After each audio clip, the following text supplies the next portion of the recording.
What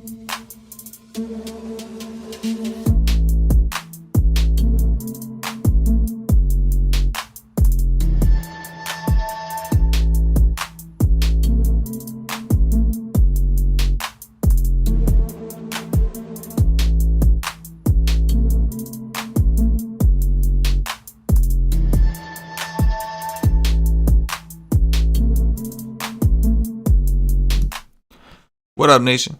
Welcome to another edition of the Wise Tech NFL DFS First Look. CK013 here. You can find me on Twitter at CK_013. And I am joined once again by one of the original Wise Tech Nation OGs, the OG of all OGs, Mr. Patio Joe. You can find him on Twitter at Patio Joe Ref. Joey, my man, what's happening, bro? Not much. How are you doing today? It's week 11. I am quite tilted a little bit right now after what's going on with my seasonal teams. DFS wise was an absolute just terrible display, so I was a little bit upset about that. But my seasonal teams, there's this one team that I have that's my main team, and it has a team. I mean,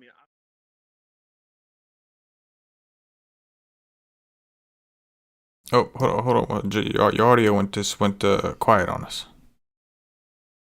We can hear you, but you sound like real low again. Oh, is that better? There we go. We're back. Is that better? Yes. All right, we're back.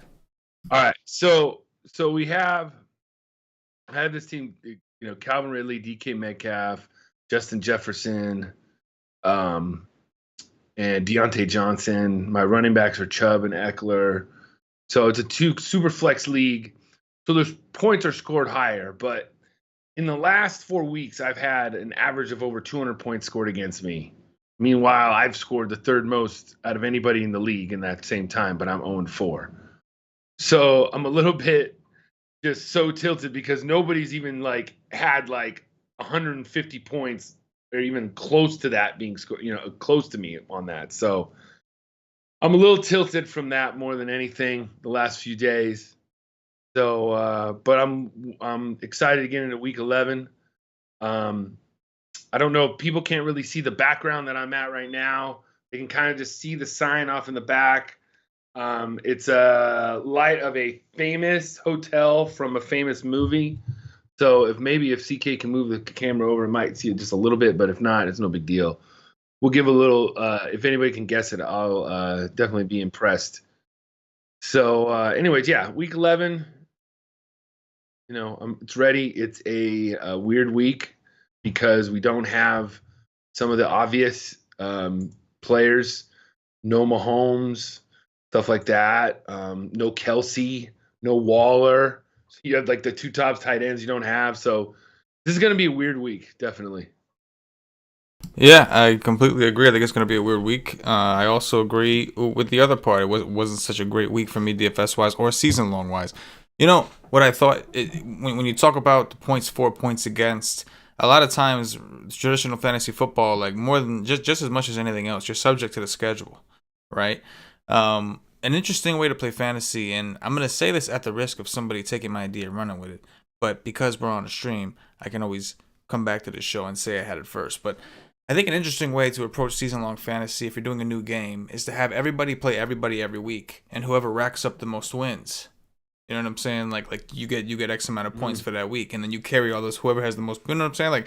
Not total fantasy points, but just like how we do head-to-heads, right? So you have 10 people in your league, and you could. I mean, obviously, ideally you would want even players, but imagine that if you have 10 people in your league, and you the same 10 people play every single week. But your wins and losses each week, you know what I'm saying? You can walk away 10-0 one week, and whoever has the most weeks at the end of a certain period, move on to the playoffs or whatever. But it's just an interesting way to play fantasy that because I like you in season long, I can't tell you how many times that I've had ridiculous teams, and I'm not one to pat myself on the back. My focus is DFS; it always has been. I don't have the patience to be locked into season long as much as I should be, but I often enough have gotten screwed by the scheduling. I happen to play the dude that went ham every fucking week. And had I played anyone else on those weeks, I'd have won. But ain't that bad a bitch sometimes, man. Before Oh, go ahead. Well, they have something called All Play too, where like you'll play like let's say we play each other that week, and let's say you beat me, but it's also whoever is the top 6 points in that week also get a win. So it's like you could get a total of 2 wins per week if you wanted to. So that's another way to do it. But yeah, I like that thing because literally, I mean, there's nothing you can do when you have 200 points scored against you every single week. It's like, and I'm putting up good points too. Like, there's only been 2 other teams that have scored more than me during the same time. Right. But yet I'm 0-4. Yeah. You know, so it's just it's tilting. It's really bad. Yeah. Yeah. Shout out to Tony A and the YouTube chat with the movie being True Romance. Yes, Patio Joe gives you the nod of approval. He's correct. Yes, the scene in actually the Safari Inn was filmed in Burbank, California, where I was born and raised. But the classic scene at this hotel wasn't the scene between Anthony Hopkins and Christopher Walken that everybody, if you've seen this movie, it is like one of the classic movie scenes in the history of cinema. But the scene that I'm talking about in the Safari Inn is when, have you seen the movie? CK? No. Have you seen True Romance? No, you should watch it. It's a good movie. It's one of my favorite movies. It's like top 5. But there's a scene where Patricia Arquette comes back in the hotel, and there's this gangster looking for the cocaine or the money that they stole, and the gangster just happens to be a little known actor named James Gandolfini, who he then pulled that into becoming another bigger gangster in a bigger role was Tony Soprano a few years later. But the scene is where they fight it out in the hotel scene. It's an awesome scene where she winds up killing Gandolfini in the scene. But it is one of the most hardcore, like one of my favorite movies ever. And I think people in the chat would agree. It's Quentin Tarantino wrote the screenplay. It was before he started directing. So this was before Pulp Fiction. This was before Usual Suspects and all that stuff too. So looks like Stephen B would agree. Calls it a classic. Shout out to the nation. Shout out to those of you watching us live, late night, or prime time if you're on the West Coast like Patio Joe. If you haven't hit the like button, please hit the like button. We appreciate y'all. Make sure you subscribe to the channel. Before we get on to week 11, Joe, we are going to give some props and do some reviews and talk to our listener league winners of week 10. I'll just get into it. I was gonna say something, but I'll explain. So I'm starting to think that maybe it's the same person that won it because the lineups are very similar, but we'll get into this right now. If I can just figure out how to use this. Okay. So on DraftKings, TrillMe24, which by the way, FanDuel and DraftKings, be sure to hit us up and if you won the contest, I don't know what that was. If you won the contest, make sure you hit me up. If you're a member of the Wise Tech Nation, hit me up in the Slack chat. If not, hit me up on Twitter at CK_013 to claim you a prize, $25 on each site. But shout out to TrillMe24 on DraftKings. Kyler Murray, Alvin Kamara. Did play Aaron Jones, who was very popular. Josh Reynolds, who I know in our Slack chat, a lot of guys were talking about Josh Reynolds. They were talking about rather than settling for Kupp or Woods, who are going to be a higher ownership, they would rather just take the punt with Reynolds. And a lot of guys I know got that right. Cole Beasley, man. The bring back. Cole Beasley, the low-owned bring back. We've got Jalen Reagor, Rob Gronkowski, James Robinson, which interesting play that have Jones and Robinson. Normally running backs from the same game don't correlate, and neither of them did phenomenal, but I think they did enough because a lot of the running backs sucked. And then the Saints defense with 14, 38% owned on the Wise Take contest. So one of the more popular plays on the slate. But shout out to you, TrillMe24, pulling up the FanDuel side. Let me just adjust this so everybody can see. Ooh, clicking the wrong shit, y'all. There we go. All right, FanDuel, DZ Solo. But again, very similar lineup. In fact, almost identical. Kyler Murray, Alvin Kamara, Aaron Jones, Josh Reynolds, Cole Beasley, Greg Ward, Rob Gronkowski, James Robinson, New Orleans Saints. So pretty sure it's the same person. But, and if I don't know who you are by your screen name, shame on me if you're a member. But maybe it's because you need to be a little more active around the Slack chat. But either way, congratulations to you. hit me up. Like I said, if it is the same person, it's no problem. I mean, you won fair and square. Claim your prize, $25. And listener leagues for week 11 is already in the description. So make sure you hit that up, join it. $25 first place. On FanDuel, on DraftKings. At FanDuel, we can only do 20 people. DraftKings, we can do up to 200. It's free to get in. Just kind of a little something we do for our people. But congratulations to DZ Solo. Congratulations to Trilme24. You know what I noticed about this? The two lineups. I asked Paulie like one question on the Y stream on Friday night, and it literally is what came true. I go, would it be contrarian to pay up at running back? Because everybody was trying to go to receiver, and look at his lineup. Oh yeah, he paid down at every one of his receiver spots. Oh yeah, absolutely. And he hit on a couple of them, but that was he paid up at running back and got Kamara, Jones, and Robinson, who was pretty much like the three most solid plays on the week at running back.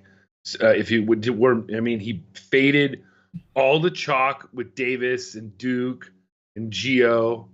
You know, it's a total contrarian lineup. That on a week like last week was totally the nuts. Yeah, no, absolutely. I mean, and also like granted, there were a lot of players that didn't do well, right? In general, it was not as high scoring of a week as people thought it was going to be. No. And homeboy here put up a 180 in the listener league. The next closest score in this contest was a 155. So just to kind of show you the separation of that's the kind of slate it was. Either you were on the nuts or you weren't, and that was really like the basis of it. How about that fucking play by DeAndre Hopkins, man? Shit. Oh, I know. You know, funny story about this is the guy that I was playing in fantasy was on the phone with me, and he was kicking my ass. He's like, "Oh man, da da da da da," and he's also a Bills fan. He's also a Bills fan. So I'm on the phone with him, and I'm like, and he was at work, so he wasn't even watching the game. He thought the Bills won. I'm like, holy shit! He goes, "What?" I go, "You're not watching? Bills just lost." And it was probably the one little thing I got from that day, from Sunday, was that I was able to give the bad news to a Bills fan that they just blew on a Hail Mary pass to D-Hop. It was awesome. Yeah. Steve Samso says Hopkins looking like Megatron. Absolutely. MG, is this true, man? I'm looking at MG in the chat right now. It says, I'm getting married on Friday. Are you really getting married on Friday, MG? You getting married on Friday, bro? If you are, man. Is your funeral? If your funeral's on Friday? I think he's getting some of that in the chat. I think David Torrey said enjoy that first 10 years. So he's getting those are the things, bro. Like ask somebody that's like obviously I'm expecting my first kid. Like everybody tells you like, oh man, you gotta go get married, and the minute you finally are ready to get married and you propose, then everybody's like, oh yeah, just wait, oh yeah, enjoy this shit now while you it's like they all bait you into the situation and then they try to throw it into your face like, oh, you fucked up, bro. Like, it's the same thing having a kid. Like, oh, you have a kid, and then all of a sudden it's like, oh, get ready, man, you get ready and you can't sleep, goodbye sleep. Like everybody comes like they go from like baiting you into this situation. So I guess it's true what they say about misery loving company, right? 100%. Like, you have no idea. I'm in hell now. Like, literally, we were supposed to, what were we supposed to do here today, CK? We were supposed to be on 2 hours ago. Remember? Oh, yeah. We can go on early today. Yeah. Kids are gone tonight. What happened? One kid had a runny nose. A runny freaking nose. We had to go pick him up, and now we had to make sure. So all of a sudden, no kid night. There's a kid here now. We had to come in late. It's just like, man, one thing about having kids, man, you just got to learn how to be flexible. Like, honestly, because the hardest thing is you could have a plan, and that plan has nothing to do on your kids' plans. And your kids' plans will probably win out most of the time, especially if you have a daughter. Wonderful. So, wonderful stuff. Yeah. But shout out to MG. For those of you who don't know, now it definitely puts into perspective. I know MG's got a few things in the works in his personal life, and now knowing that he's getting married, it was nice to win that $15,000 he won a few weeks back. Holla, NFL. Me and MG were twinning that day. We were twinning, man. Double 15K win. So shout out to you, MG. Good luck. MG says it's in New Jersey. I should come through. you know what? If it wasn't for the Rona thing and the pregnant wife thing, I probably would, honestly. I think I would. But, right now doing the seclusion game. But anyway, MG, congratulations, bro. Good luck. Best of luck. And, we'll hear from you in the Slack. All right. So the people who don't like us and are here for pure football content are probably pissed by now. They're probably gone. But now that we're into the real nitty gritty of the Wise Take Nation, I think it's time, Joe, that we pull up this wonderful, wonderful slate. Yes. And we are going to start things off, Joe, with the Philadelphia Eagles and the Cleveland Browns. We have a 45.5 total, down from 47. The Cleveland Browns opened up -3. They're up to -3.5. Joey, talk to me about the Philadelphia Eagles first. Yeah, you're not going to want any bit of Mr. Wentz unless you want to go on the wild side. I mean, I guess you could sell me on a GPP lineup with him, but he's just – yeah, I mean, he's a product of his team being injured too. I'm not going to give him all the grief, but Miles Sanders is a decent option if they ever let him. Just should have had 2 touchdowns last week, but they decided, Boston Scott and Corey Clement decided to get the touchdowns. Wide receiver, you don't really know what's going on. I mean, Fulgham is fine. I think all these guys would be more of like GBP options. The only real cash option that I would be looking at is probably Dallas Goedert. I mean, even in last week's game where people would be like, well, he didn't do very well. I mean, he did pretty much what you're going to get from a lot of tight ends that are not named Kelsey or Waller. He did 4 for 33. If he would have fallen in the end zone, everybody would have loved it. But he got 6 targets. So he's getting the volume that you need at the position. So he's got to be on your list at the tight end position again, and that is all for the Eagles. Yeah, I agree. I not really interested in Carson Wentz. There's a couple other cheap quarterbacks that I think I'd be more interested in if I was going to pay down. Miles Sanders is fine. I do think that this week, contrary to last week, I think this week people are going to look to spend up at running back. We got Dalvin Cook in a really good matchup, Alvin Kamara in a perceived really good matchup. So maybe this is the week that we settle and we pay a little bit lower. Is 6.9 kind of too expensive? Maybe, especially considering the Browns are 24th in DVP, meaning they've given up the 24th most fantasy points to running backs, which is obviously not great to target against. And the receiver situation is just too murky, man. Alshon Jeffrey's 3,700, but he's not really playing a ton. They're kind of easing him in. Fulgham's shown a lot of talent, but now we got a lot of mouths to feed. I'm with you on Goddard. I think that's where I feel the most comfortable, and not just that, but I genuinely think Goddard is a really solid play on DraftKings at 3,800. Like you'd mentioned, he didn't kill you if you played him. A lot of the tight ends sucked, and he got 6 targets, so that could have been a game a little bit better. The Giants haven't been so bad against tight ends. Cleveland, they've struggled at times. 12th most fantasy points against opposing tight ends. So I'm with you on the Dallas Goedert. What about the Cleveland Browns? Yeah, and also, guys, we got to be looking at weather. We found that there's been 2 games in Cleveland for some reason. The weather does not play well there compared to Green Bay, where Aaron Rodgers doesn't do anything. But as for the Cleveland side, you're not going to want any Baker. He's thrown for maybe 250 yards once all year or something. The running back situation, I like Nick Chubb. I think that his role it's going to be kind of flip-flopped again. Flip-flop from Hunt. Hunt actually had more snaps last week than Chubb did, but I think that'll be flip-flopped. They're going to try and run the ball. We saw what this team wants to do. So I feel like each guy is viable if you want to play them in a GBP format. If you think this is going to be an up-and-down game, then you probably might want to get Hunt. But I think this game is going to be lower scoring, or the Cleveland's going to be in control to that fact where Nick Chubb at 8,100, I think has GPP upside to where I'd like him. Cash is a little hard to go to right now. Wide receiver, I ain't going there. Tight end, I ain't going there. But the defense, I think it has to be looked at. We all know that Wentz gives up sacks. He likes to make errant throws. The offensive line is bad. So Cleveland Browns defense and Nick Chubb are my 2 favorite.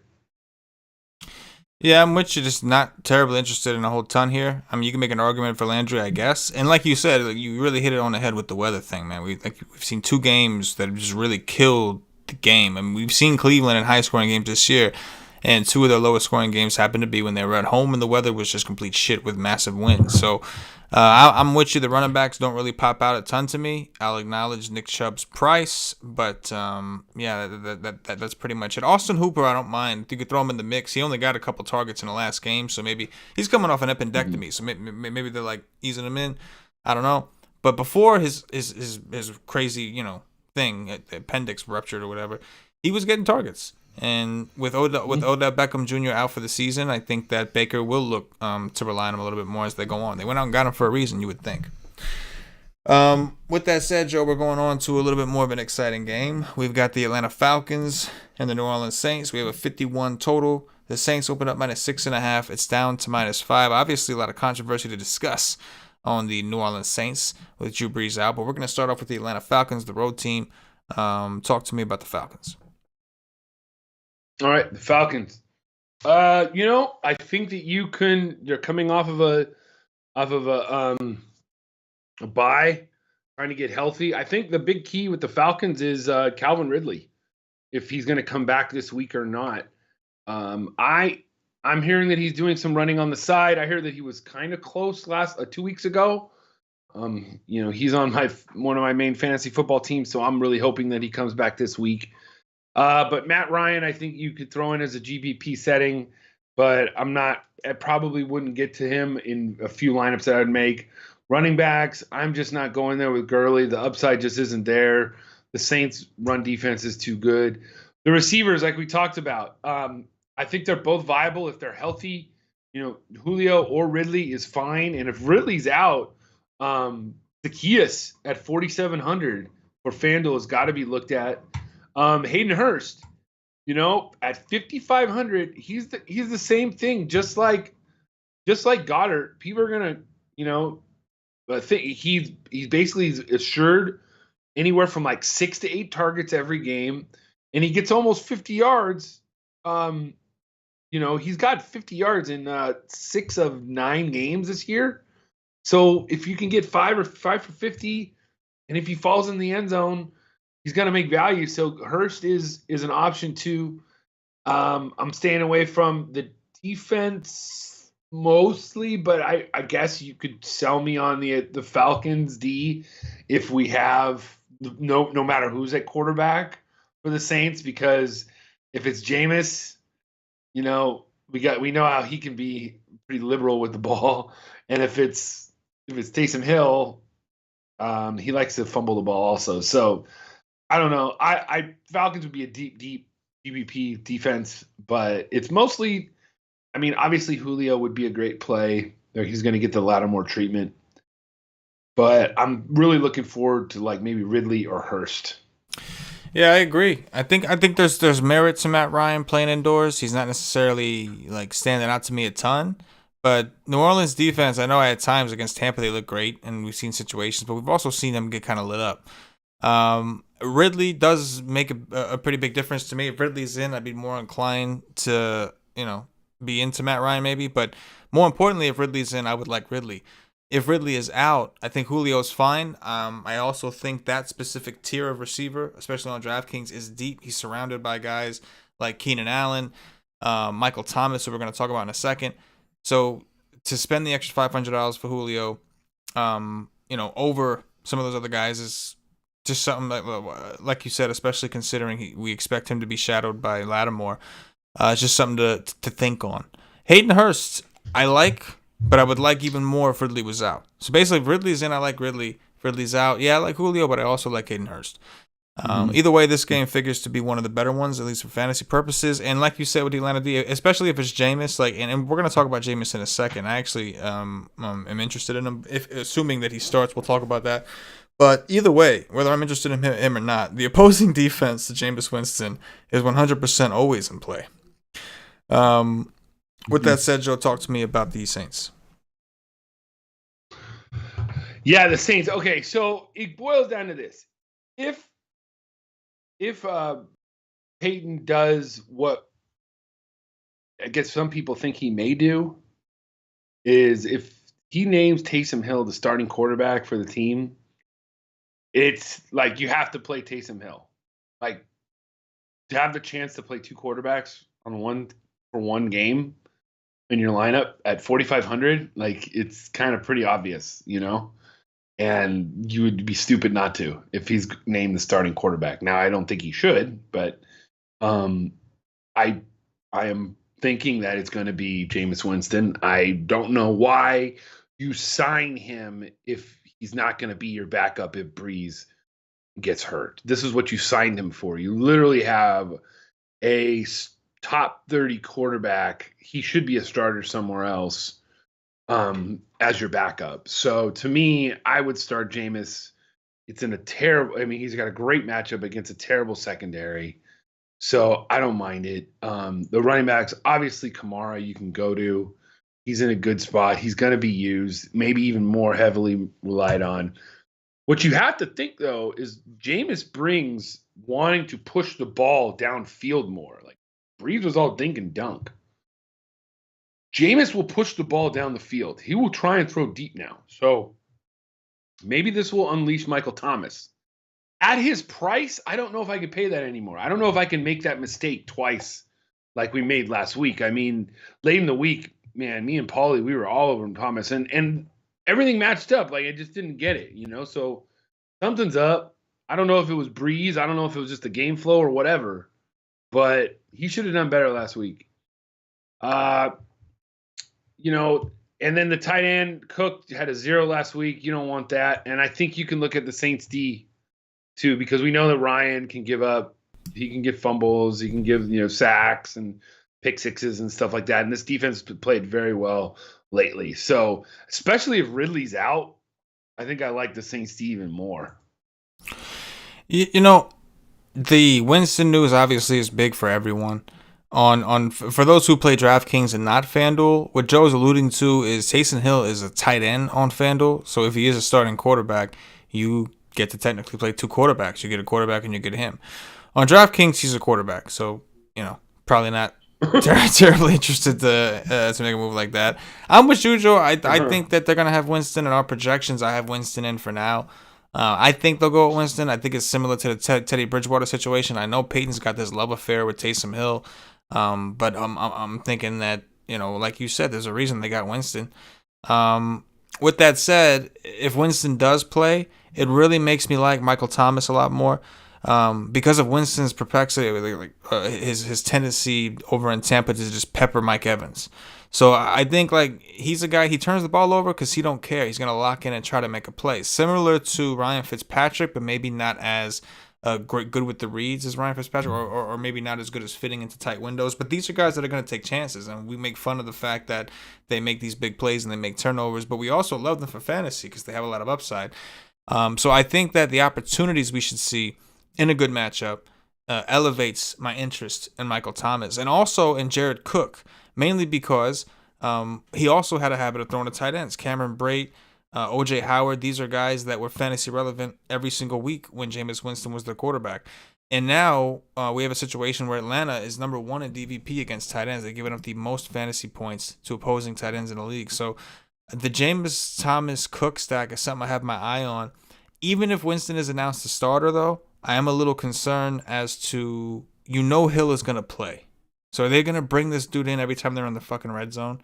Because stuff like that could really hurt your upside. I'd still be interested in Cook and Thomas, but Kamara will still get his too. Of course, and 100%. I'm curious to see how it affects Kamara, because Winston, they'll call plays for Kamara, but Winston likes to throw the ball down the field. He's never really been known as a check down dude. But this is where you really attack Atlanta. They're good against the run, but they're terrible against pass catchers. So it's that's an interesting spot. And I do think that Kamara will be popular after what he did last week. I think Cook will be popular, and that's why I was saying that I think there's I have at least some interest in paying down at running back and spending my money on guys like Michael Thomas and whatnot to see if I can get different that way.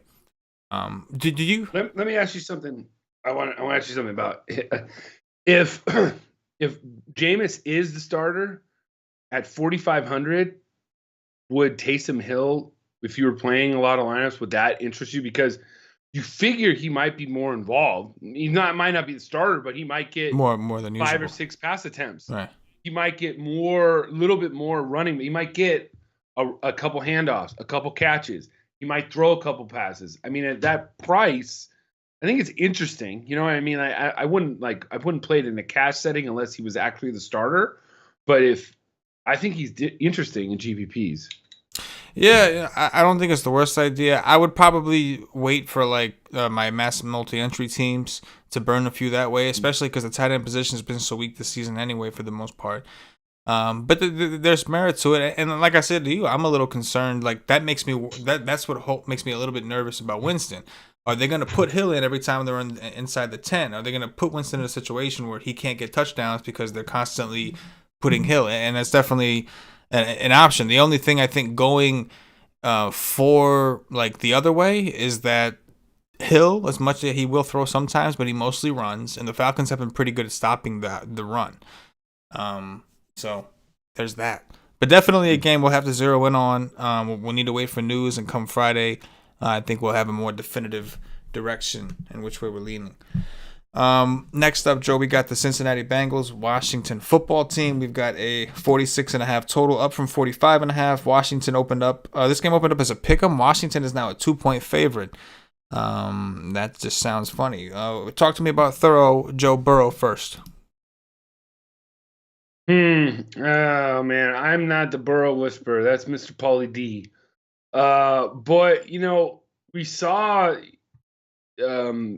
last week Stafford not do too bad against the secondary, who was supposed to be pretty good. Washington returns home first time.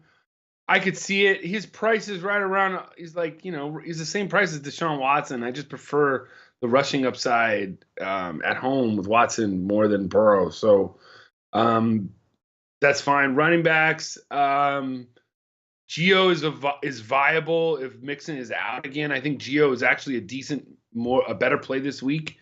You might have to pay down at least one of the running back positions. If you think about it, like saw what DeAndre Swift did against them last week.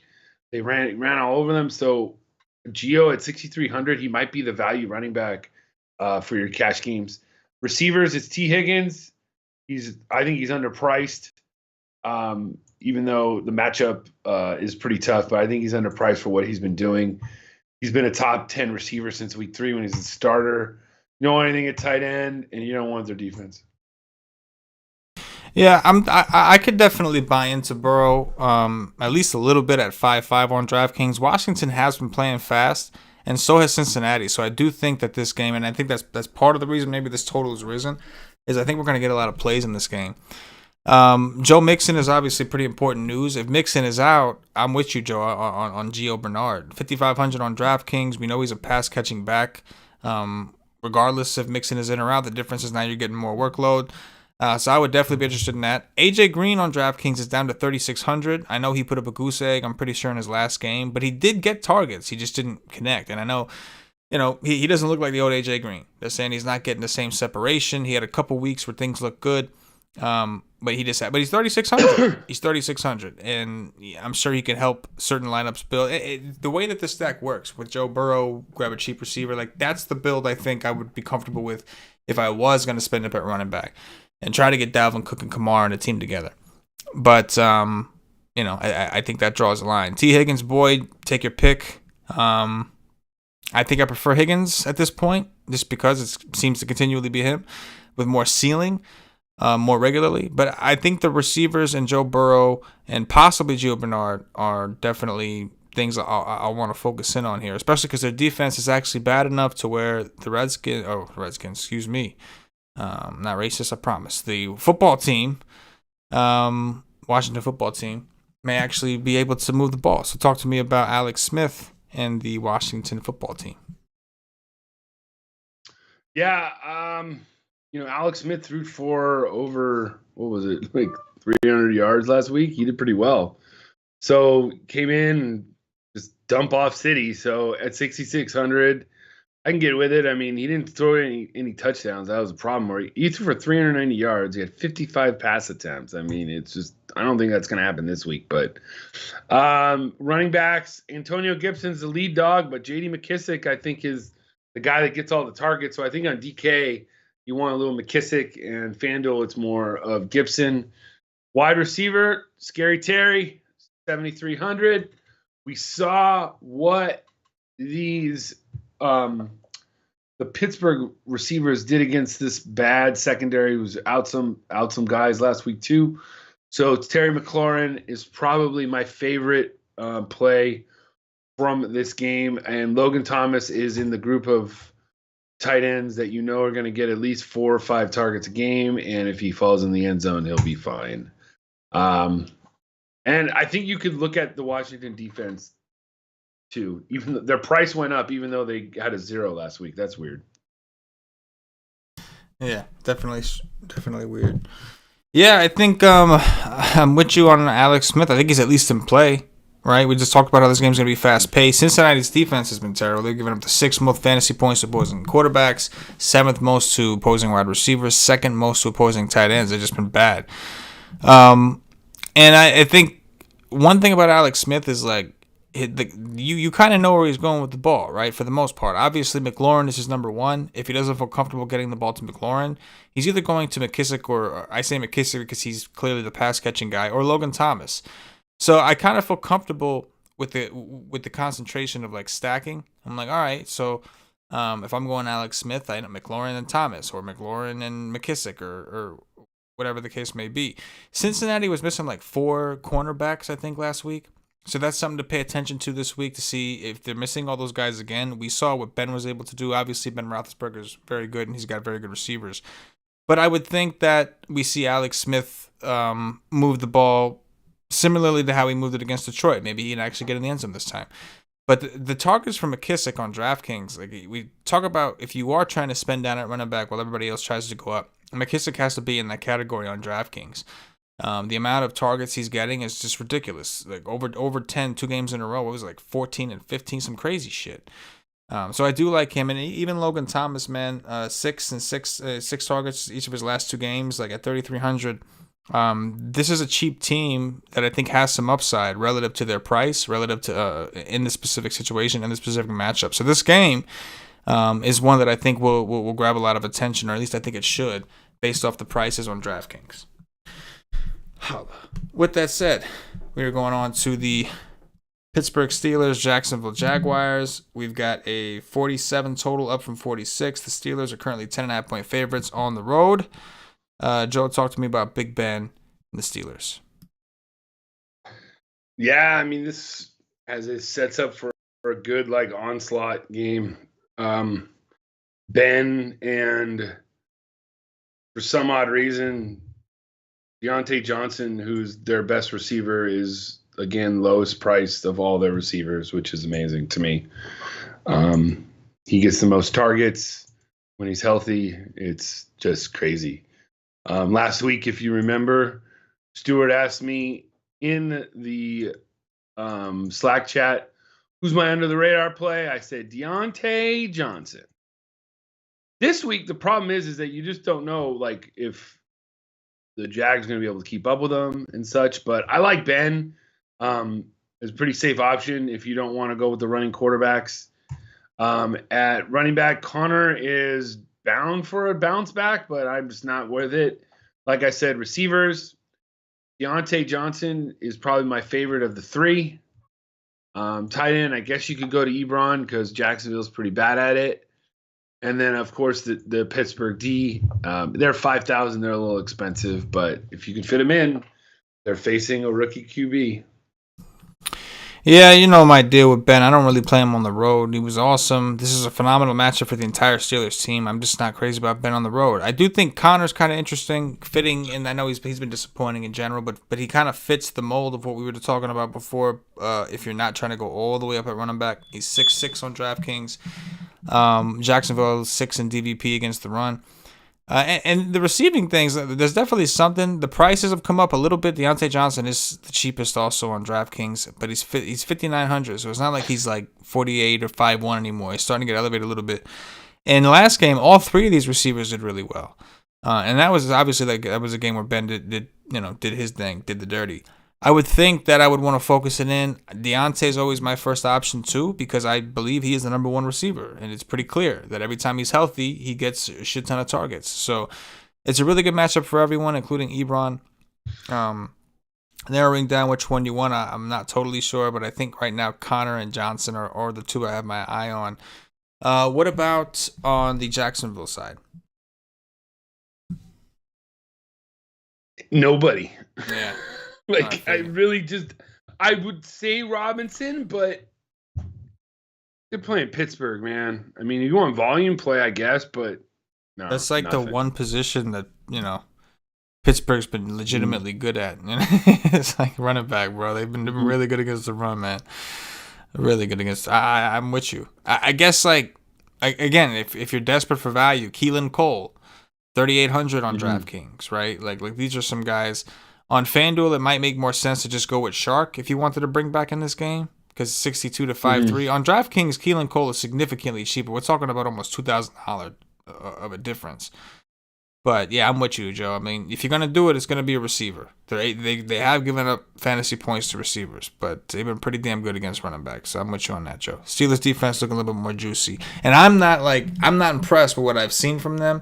But when you look at the weaknesses of the Jaguars right now, it kind of seems like it fits right into the Steelers, specialties, if you will. Moving on. We've got the New England Patriots, Houston Texans. We've got a 48 total up from 47. The Patriots opened up -2.5. They're still at -2.5. Joe, talk to me about Killer Cam and the New England Patriots. Yeah, I think people are going to be into Cam Newton this week, and I don't know.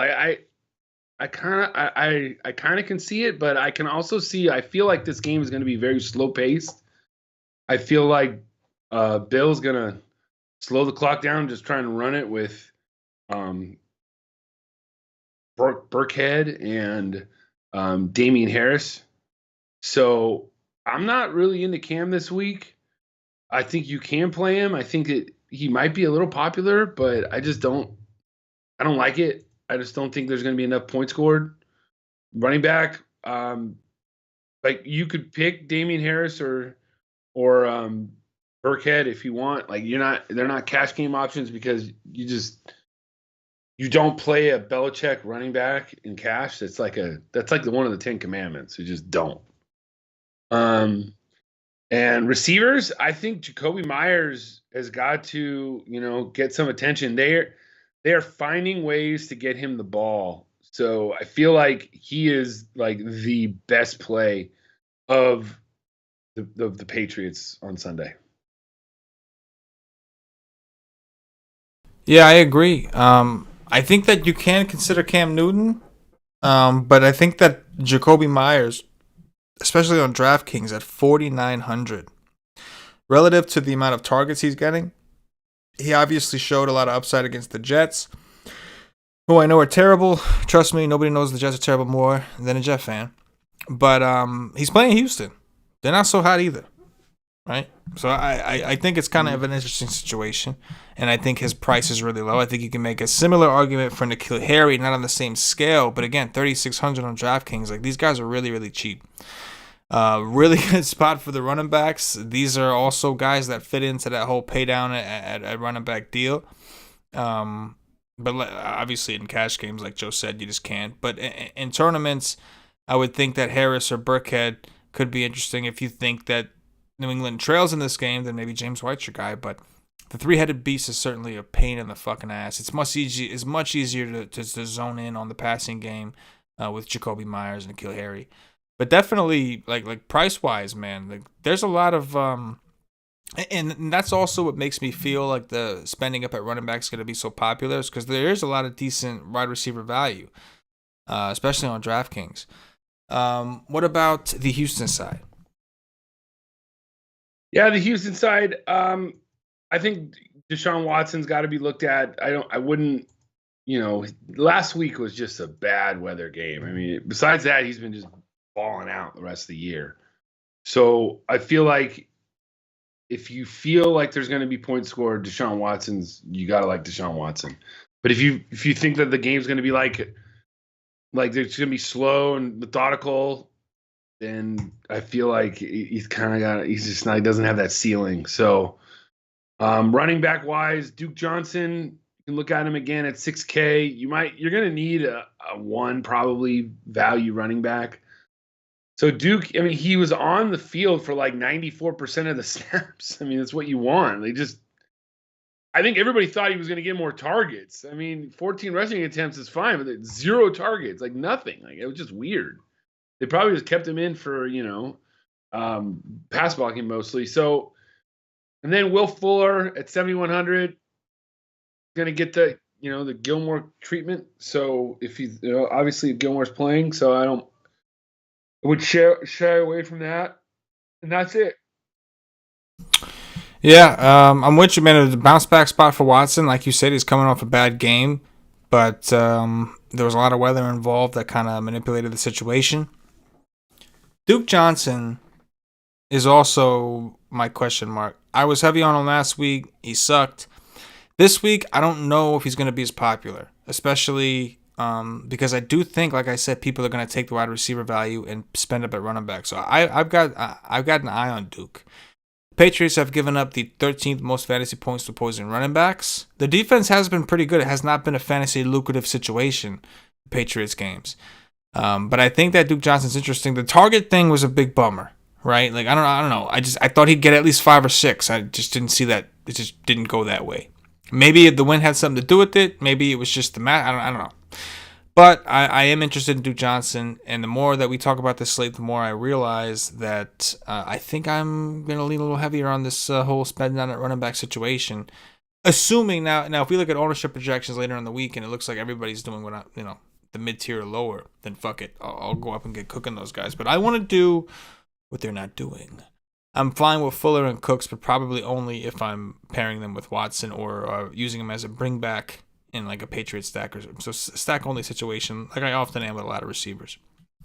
Interesting game though. I'm starting to see like the slate is starting to like there are actually some decent options. We don't have the Seattles on the slate. We don't have that kind of those situations, but there are things you can kind of sell yourself into. Games that maybe you didn't think were marquee coming in, but as you start talking about them, you start realizing, you know what, maybe there is some upside here. Next up, we've got the Tennessee Titans and the Baltimore Ravens. We have a 49 total. The Ravens currently 6.5 point favorites at home. Talk to me about Tennessee. Yeah, Tennessee, I don't think you want any of them. They are a different team since they lost their left tackle, Taylor Lewan. You go back to them, all of a sudden they're rolling along. Taylor Lewan tears his ACL, and all of a sudden they go to shit. Derrick Henry's down to 8,200 this week. The man, down to 8,200. It's November. Fritz.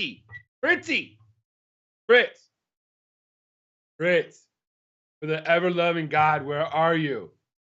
It's November. We're supposed to have 200-yard games right now by Mr. Henry. Fritz, where are you? I mean, serious. I mean, it's just, I honestly like the loss of Jack Conklin in the offseason and now Lewan. I'm pretty much out on this offense. AJ Brown, I don't really like just because he's going to get the treatment of that good secondary. I could see Henry as a GPP option because he is 8,200, so you can see that. But man, the offensive line is making that team and is making Tannehill look like Ryan Tannehill again. So all the other guys you could put flyers on: Jonnu Smith, AJ Brown, that, but pretty much out on the Titans this week. Yeah, I mean, I'm not interested in Tannehill either. I do prefer Derrick Henry. What I have in my head right now is as a bring back with like Lamar teams. And also, if you are going to spend up at running back, I think he'll be the lowest owned. I think people will either go below him or they'll go higher than him and go up to Dalvin Cook and Kamara and those guys. So I'm cool with Henry in tournaments. I think as a bring back in this game, he does make some sense just purely off of volume. I mean, against the Colts, it's not like he's smashed. He still went for over 100 yards. And also a tough type matchup. And then AJ Brown's the other one because AJ's the only one that seems to consistently make big plays. He's coming off a bad game. I agree the matchup for both of them is not pretty. But when you look at this game, you feel like there's going to be some fantasy points scored. I'm more interested in the Baltimore side, which we'll talk about in a second. But I'm so drilled, like I want to have that bring back and hoping that the game just kind of shoots out. On the other side, maybe Baltimore coming off a loss against New England just kind of just goes off anyway by themselves without Tennessee doing dirty. So I don't know, Joe. Talk to me about Baltimore. Yeah, Baltimore. I think for the first time, I might click Lamar Jackson. I mean, if you look at the quarterbacks on Sunday, where are the running quarterbacks that you like in cash? You have Deshaun Watson at 7,700 in a game that we feel like it's going to be slow and methodical. And then we have Lamar Jackson. Everybody else is that can run, Russ, Kyler, off the slate. So now you have bad secondary that he's going to be facing. And he's got that rushing floor to where, he's rushed for over 50 yards in every game but 2 this year. So that's an extra touchdown on FanDuel.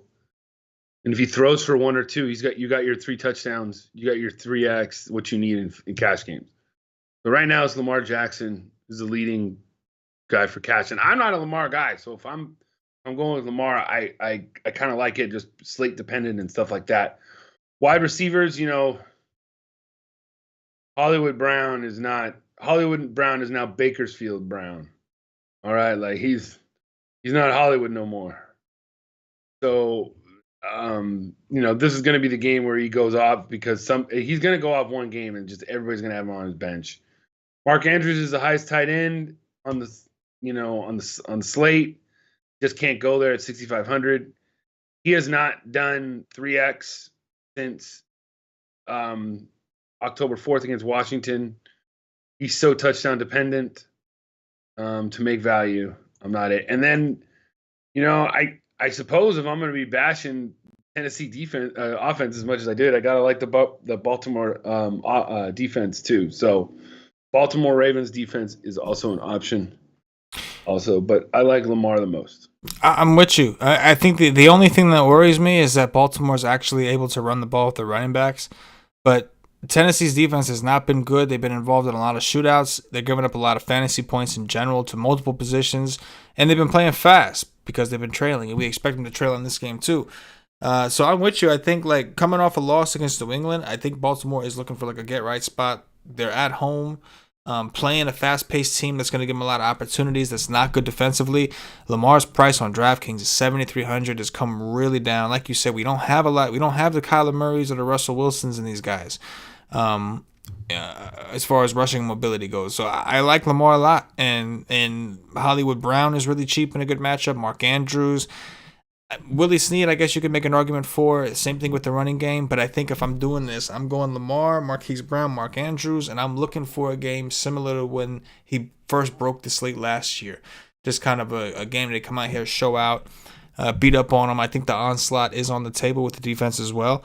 But like I said, I'm not ruling out the possibility of bringing it back with A.J. Brown, Derrick Henry, or even both. But either way, the Ravens side, definitely a lot of interest for me as well, Joey. Detroit Lions, Carolina Panthers. We've got a 49 total. Carolina opened up -1. That's where it sits right now. Talk to me about Detroit. Yeah, I mean, we have a little bit of question mark with Matt Stafford, whether or not he's going to play this week. But the biggest question, or with not the biggest question, but almost the scariest play of the week, at least for me, is going to be clicking the lock button for DeAndre Swift. We saw what he did last week. Everybody saw that they gave the keys to DeAndre Swift. Everybody is under assumption that DeAndre Swift is going to be the starting running back of the Detroit Lions from now on going forward. We got to remember one thing. Matt Patricia comes from New England. We always say, don't play New England running backs in cash.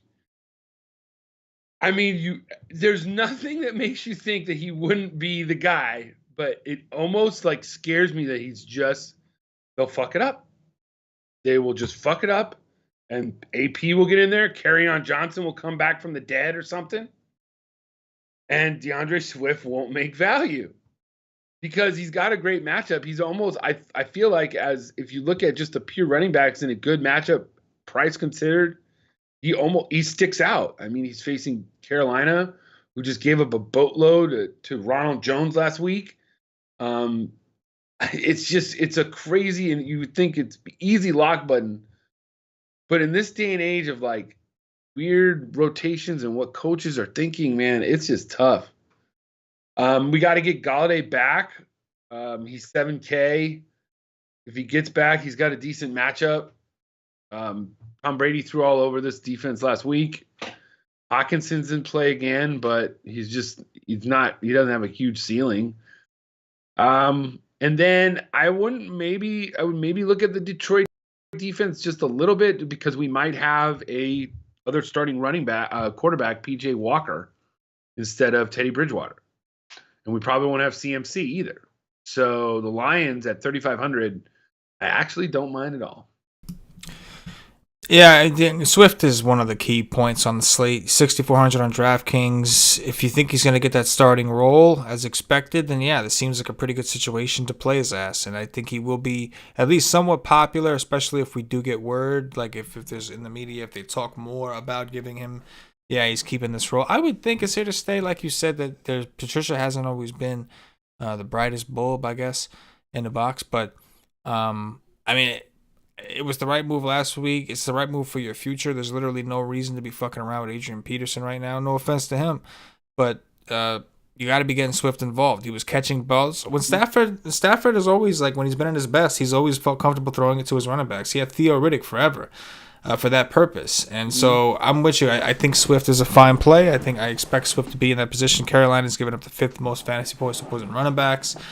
I'm not as into the pass game. Hawkinson at 4,200 I can get behind. That's really cheap for him. He's been in the 5s I don't know how many weeks.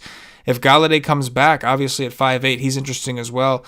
But the Swift is the main thing that I think we're zoning in on. What about the Carolina side? Assuming, I mean, who do you think is even starting at quarterback? They haven't even said. I think it's going to be Walker. Yeah. I think Teddy, his knee is MCL. I think he's going to start. They don't really have anything to play for, really. I mean, I just don't see why you would do it if they're not going to. I don't think CMC is going to play. So Mike Davis, I mean, they bumped his price up to 7,400. He's pretty much unplayable now. Like, there's no way I'm playing him at that price. Like, I mean, they really bumped it up for nothing. That was just a terrible play. So, I've been hearing Robbie Anderson. He's got a decent price. I don't mind that, I guess. DJ Moore, I guess, but I'm not going to play any Carolina players. I don't think, no. I don't hate Mike Davis. I wish I knew a little bit more about PJ Walker. I did play. He was a baller in the XFL, bro. He was balling out in the XFL, and he was throwing down the field, everything. This is the NFL. It's a little bit different, but the Lions have been really bad against the run. We saw both running backs, McKissick and Antonio Gibson, both put up good fantasy games against them last week. And with PJ Walker in at quarterback, maybe he is in a situation where he does check down a little bit more. So there's some unknown, some uncertainty. He was 4K last week and busted. And now nobody's going to play him. So, in cash games, absolutely. You're not coming anywhere near here. But in tournaments, I think he's someone that you may want to add to your contrarian list. Just like, would I do this to be contrarian? Or does he fit here? Does it make sense with the rest of my team? Again, I'm not vouching for Mike Davis. He was fucking terrible for even before C-Mac got back. He was bad for the 2 or 3 games before that. But he has had some tough matchups. This is one of the softest matchups he will have seen in a little while. So I'm not quite ready to rule him out. PJ Walker is very cheap, man. It's 4,800 on DraftKings. If he is the starter, he is very, very fucking cheap. Just saying. That's it. Mm-hmm. We've got on to the 4 o'clock games. We've got the Miami Dolphins and the Denver Broncos. We have a 45 total, up from 44.5. The Dolphins opened up -2.5. They're currently up to -3.5. Talk to me about Tua and Miami Dolphins. Yeah, I mean, Miami's going to roll into Denver and whip them. Tua is 6,700. I feel like he's ready to break out. I feel like you can play him in GPPs and in, I don't know about cash just yet, but last 2 weeks he's gone at least 2x. So at 6,700 against a bad Denver defense, I don't mind that. I feel like Denver's kind of just given up. Running backs, that's Salvin Ahmed. I mean, he played 85% of the snaps last You week. call him Ahmed? Is that his name? I think it's Ahmed. Ahmed? I think it's Ahmed, bro. It's Salvin Ahmed. I'm pretty sure it's Ahmed. Ahmed, whatever. But he was literally he had like 21 rushing attempts last week. Like, I mean, if he does that at 5,600 on FanDuel, he like I said, he was in 85% of the snaps. That's what you want. You want volume. So I don't mind it. Running back, wide receivers. Me and Paulie got to have a little talk about Devontae Parker. I even called Paulie. I'm like, tell me on Devontae Parker. He sold me good. I made the click. I ain't gonna say nothing, but boy,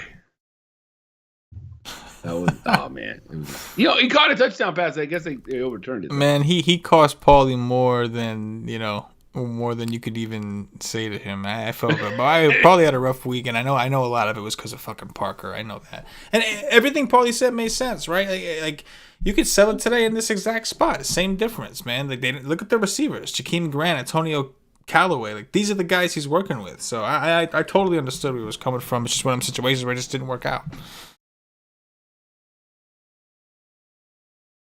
It was just bad. So I don't know. I guess you could go back to him again. They have some, their secondary is no good, but tight end, I don't know. They throw to every white tight end except for Gesicki. So don't worry about it. And then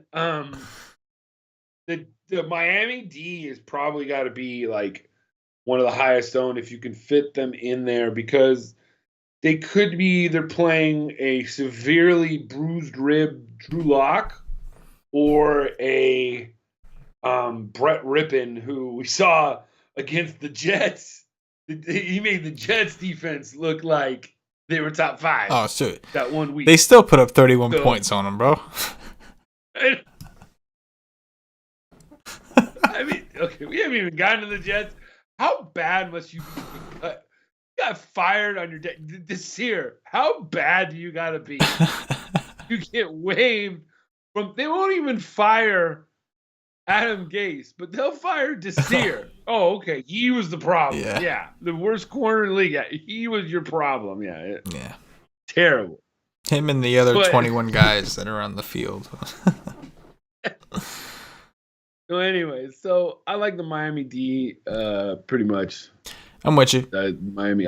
I'm with you. I don't necessarily, I'm not over the top with the Denver defense, but I don't see a ton that I like. Devontae Parker is kind of interesting from all the reasons that Paulie mentioned last week.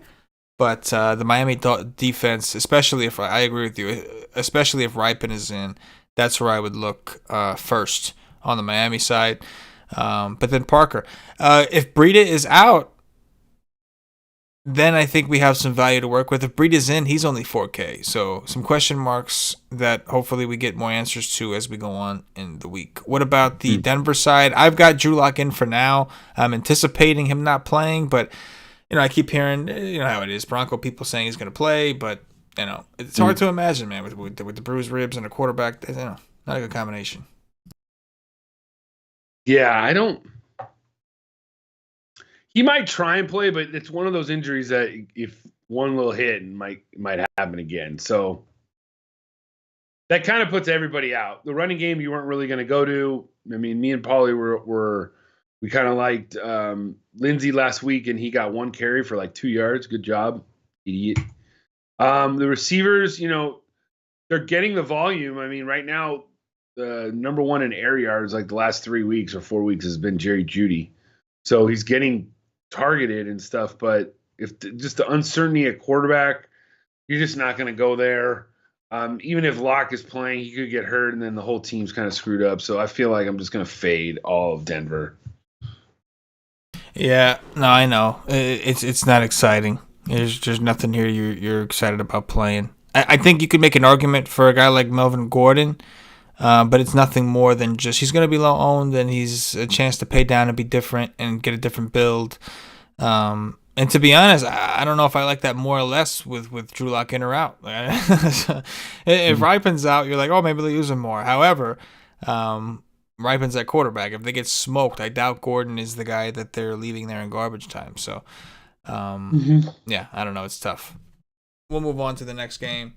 We need more answers on this one. Asking you shall receive, Joe. It's the New York Jets visiting the Los Angeles Chargers. We have a 47 total.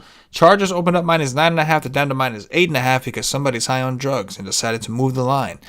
Talk to me about my New York Jets, Joe, first. For the Jets, I think LaMichael Perrine is the Frenchman, as I called him earlier in the year. They say he's going to get the first shot at it this week, and we've seen how the Chargers can't stop anybody. So maybe I'm just a pessimistic Charger fan, but I would not shock me if the Jets won this game. Get the fuck out of here, bro. The Chargers don't beat anybody. Like, Jacksonville went in there and beat the Chargers. Carolina went in there and beat the Chargers. Those teams are significantly better than the Jets. Significantly better than the Jets, bro. The Jets almost beat the Patriots 2 weeks ago. And they didn't. I know, but first of all, everybody's on the Chargers D. No, the Chargers D is bad. Yeah. They're coming off of a bye. I don't know. It just, as a Charger fan, it would not shock you. It's the Jets have one win all year, and it's against the Chargers. Completely logical that would happen. So, but I think I like Perrine the most out of all the guys. I mean, the receivers, Crowder, Mims, I just don't. I think Crowder's a little bit too expensive now at 6,600 with the upside. He's just kind of maybe on DK's a little bit more, but that's about it. Yeah, I don't disagree. There's not much here that I like. You can make an argument for value. Like Denzel Mims is really cheap. He's 3,300 on DraftKings. Perriman's only 43.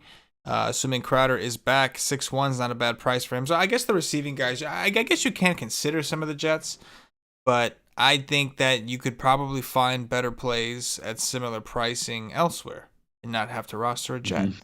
So I'll kind of leave it at that. What about your boys? What about the Chargers? The Chargers, Justin Herbert is just at 8,500. He's the second highest priced quarterback on the slate. So I don't know. I just not with it for me. Kalen Ballage, the revenge game tours again on because he's facing another former team. I think wasn't he on the Jets for 3 days or something? Yeah, this year. Yeah, I think two different occasions. They picked him up, and then he hurt his leg, and they released him. And then when his leg got better, they picked him up again. So he's back. So he's back. He should be back. He should be there. So I don't know. I wouldn't really go there. I think Keenan Allen's probably the best play out of anybody. If you just cut your worst defender, your secondary is not good anyways. And Keenan Allen's, he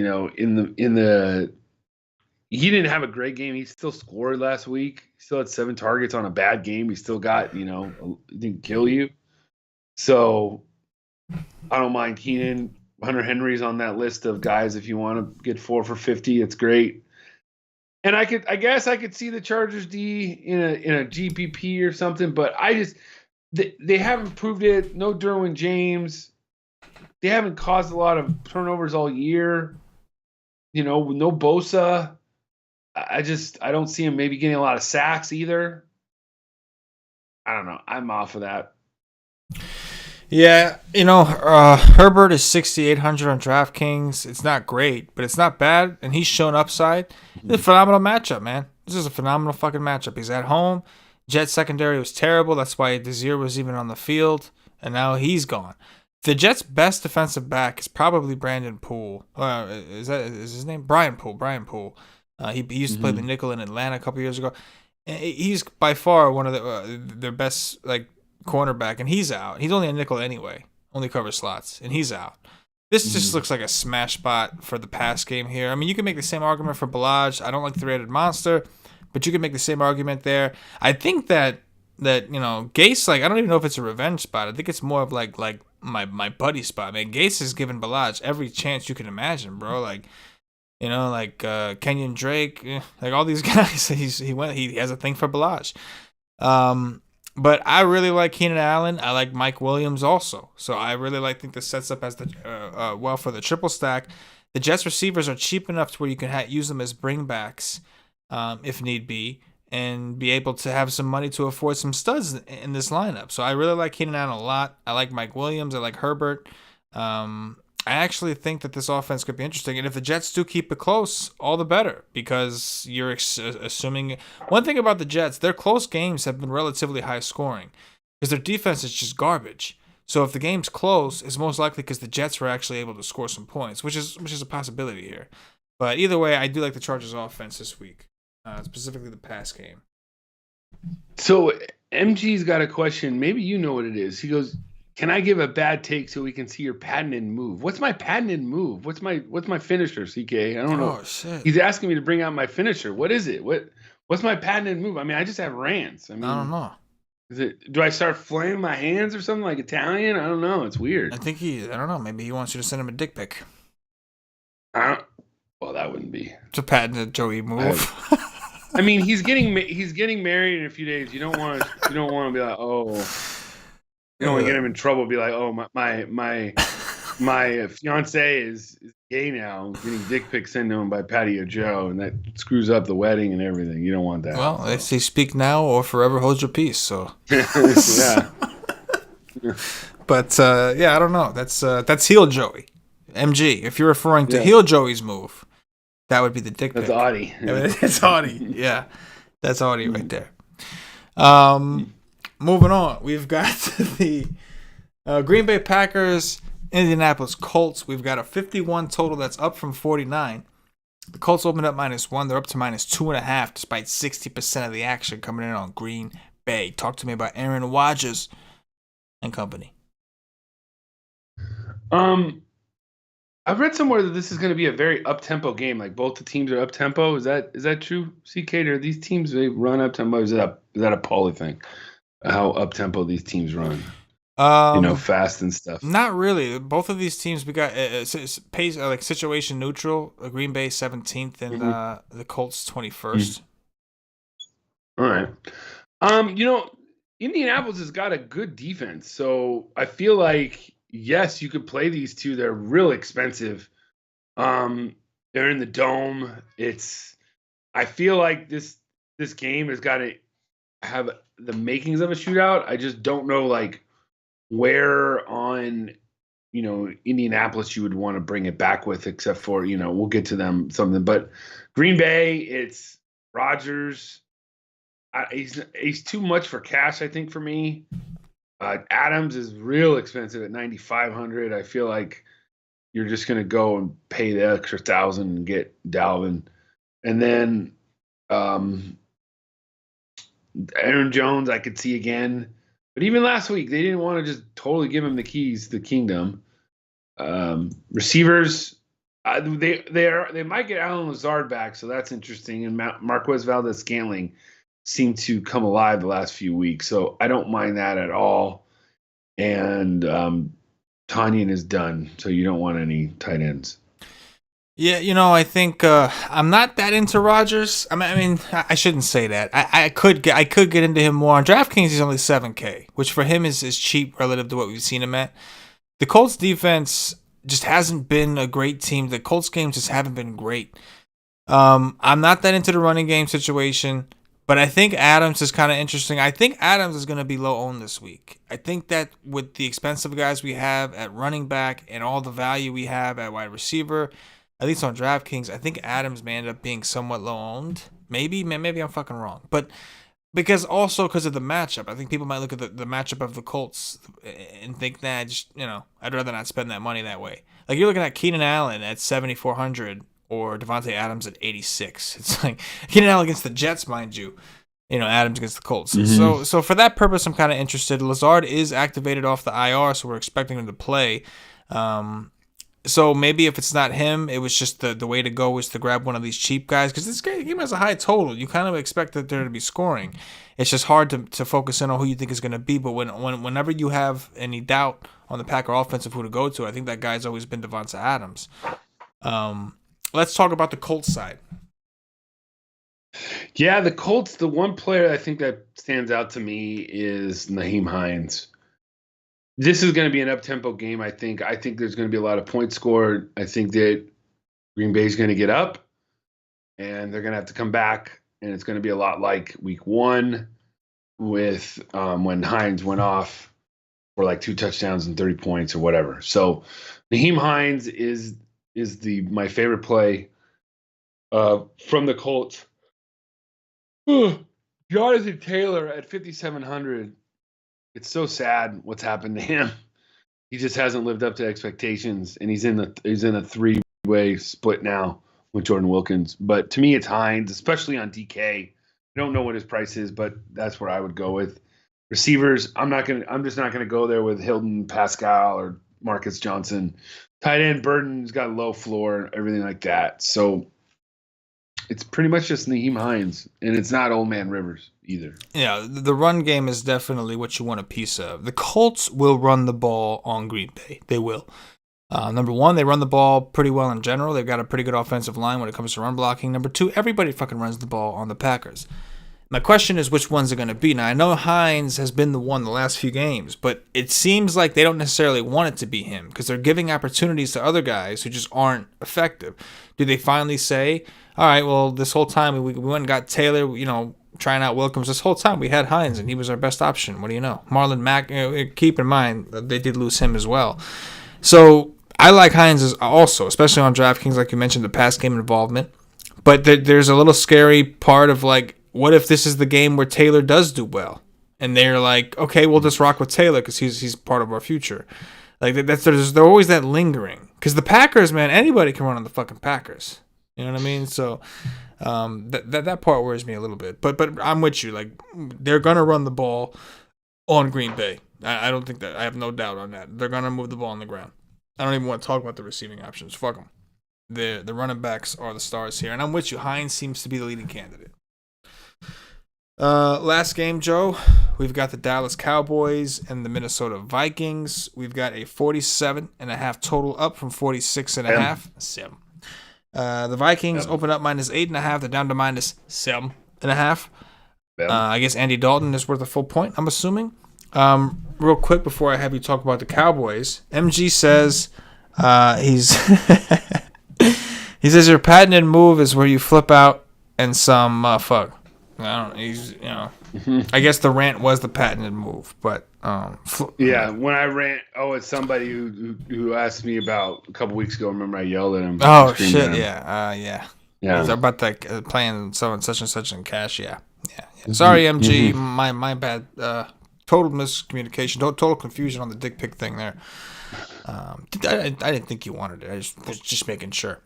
All right, Joe, talk about Dallas.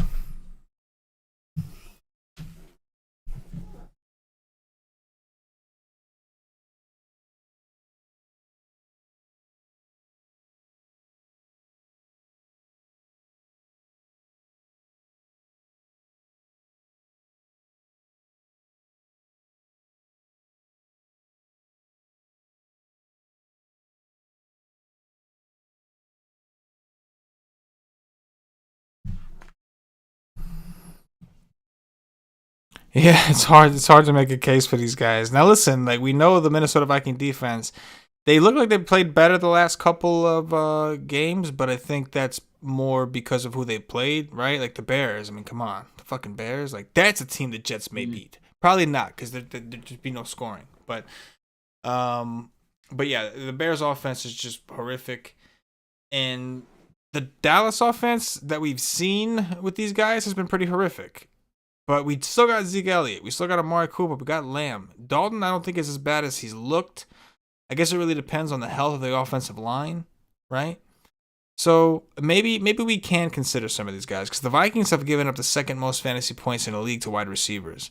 Amari Cooper we prefer at home. CeeDee Lamb out of the slot, maybe. Gallup 3,700. I believe that he had a game with Dalton where he was targeted a lot, or maybe that wasn't Dalton. I don't remember. Either way, something to dig in on. I don't know that the Vikings maybe they don't roll Dallas as much as implied. What about the Viking side? Viking side, how crazy would you be if I say that you might want to fade Dalvin Cook? I don't think it's that crazy, man. I mean, like, the matchup looks awesome, so I don't know. Maybe it is, but I told you, I'm expecting a lot of people to pay up at running back, and so that makes me think, like, maybe this is a good week for me to go somewhere in the mid-range. Yeah. Okay, here's my thing. Okay, I just, let's look at numbers. Let's go back. He went starting September 22nd. Let's see if you could see a pattern. Okay, for 22 rushing attempts. Then the next week, 27. The week before that, the week after that, 17. The week after that, 30. The week after that, 22. Then last week, he was back up to 30 on a short week on Monday night. He's 10-5. Coming off of a game where he didn't do very much against a better Bears defense on the road. I understand that. But he has a tougher matchup this week. He's way more high priced, and we know that the Dallas secondary just lost their best corner, and they were already terrible as it is. So I feel like the contrarian approach. I still might play Cook and Cash. I'm not saying I won't, but I'm trying to look for a way where it wouldn't be surprised if you're talking about fading him in Cash. That's a whole different situation. I just think because he's 10-5 also. Right. You know what I'm saying? That's a lot, but he's going to be highly owned. But like, I maybe this is a bad take or not, but I could see Kirk Cousins throwing like 3 or 4 touchdowns. Jefferson, Thielen, you know what I'm saying? Like, if those one game, the game against the Packers, he had 4 touchdowns. One of them was a receiving touchdown. And then the other games, he just ran for over 200 yards against Detroit. So it depends. Like, if they're going to give him the volume or not. Like, obviously, if he gets 35 and you fade him, you're screwed. But I can also see a situation where Thielen throws. I mean, Thielen and Jefferson. Like, Justin Jefferson's a star. You know what I'm saying? Like, I kind of like that side of the game. If you think that Dallas can protect Dalton a little bit, they can put up some points that way. I don't know, might get into a shootout. That's my thought. I'm not saying I might not change my mind, I might lose stuff, but I'm just looking at the pattern. Like, he had 30 carries last week, or yesterday, short week. Now he's coming in, playing Dallas. They could probably win the game by throwing the ball too. So that's just my thought on that. Receivers, obviously, Adam Thielen is 7,900, but the better receiver is 6,700. Let's make no mistake. Thielen went 4 for 43, and everybody's talking because he got 2 touchdowns. The guy that blew up and who has 4 100-yard games this year, 10 targets, 8 for 135 yesterday, was Mr. Jefferson. So I'll take that any day, especially at the price count of $1,200. So, and then the tight end, whatever. I mean, Irv Smith if he plays, or Rudolph, I guess. But then I also don't mind the Vikings D. The more we talk about this game, the more I think it very well could be a shootout. Again, the Vikings defense is not very good. I think Dalton's a little bit better than what we've seen. I know he had some games where their offensive line was kind of really beat up. I think Zeke is a better, more relevant option when Dalton's around because I think teams still respect Dalton to a degree. And if not, if he's able to have success, then he can force that respect. So I kind of like Zeke. And I think that in tournaments, Cousins or if you don't want to go that route, Thielen and Jefferson are definitely leverage plays, right? Like if Cook is popular, which I'm assuming he is, if Cook doesn't smash, you know someone is because Dallas's defense, like regardless of anything, they're just not good. But their linebacking core is healthy. They got Van Der Esch back. I think Sean Lee, right? I think is also. I know that their linebacking core in general was like healthier recently. So if they sell out to try to stop the run and stop Dalvin Cook, which I think any team that's playing the Vikings is going to try to do, that is going to open things up down the field. Dallas has already been like the worst team in the league against the pass game, right? They've given up the 7th most fantasy points, 2 quarterbacks, 3rd most, 2 receivers, and they've been the fastest paced team. So, yeah, when more we talk about it, the more, this total rising. I'm seeing a lot of bets coming in on the under, like public-wise. Like, this could be one of the sneakier shootouts, like late-night hammer type situation. And it makes me uncomfortable to talk that way. But I think, like, if you're not playing Cook, you're going to want something here because you know that you just feel like there's going to be points scored. Mm-hmm. And that is going to do it, ladies and gentlemen, for our game by game. Appreciate those of you rocking with the nation. Don't forget the Listener League links are in the description below. Have a chance to win $25. Free to get in. Links are in the description. One for FanDuel, one for DraftKings. Only 20 spots on FanDuel, like 200 spots on DraftKings. So get in there. If you haven't hit the like button, guys, please hit the like button. It really helps us out. Goes a long way. Allows us to continue to do dirties on the YouTube and Twitch for free, which we like to do. And if you're looking at taking games to the next level, come join us at wisestake.com. Patio Joe writes our cash game article. Paulie writes our GPP breakdown. I do a core plays article. And, of course, our projections are available for download. We have cheat sheets going into the week. Paulie and I will be doing the showdown show on Thursday night. And then Friday night, we'll have the NFL Wise stream. So make sure you come back and check that. Get some final take action. We'll go a little bit deeper, go position by position. Myself, Paulie D, Patio Joe, Triple OG show. But we appreciate y'all, man. We love coming on here, hanging out with the nation. You guys make us what we are, and we're looking to grow, and we're only going to do that when we keep our community strong. So, Joey, anything in closing before we get up out of here? Oh man, good luck week 11, and we will be talking to you on Friday night. Holla at your boy. For Patio Joe, for myself, the entire White Steak Nation, as always, good luck.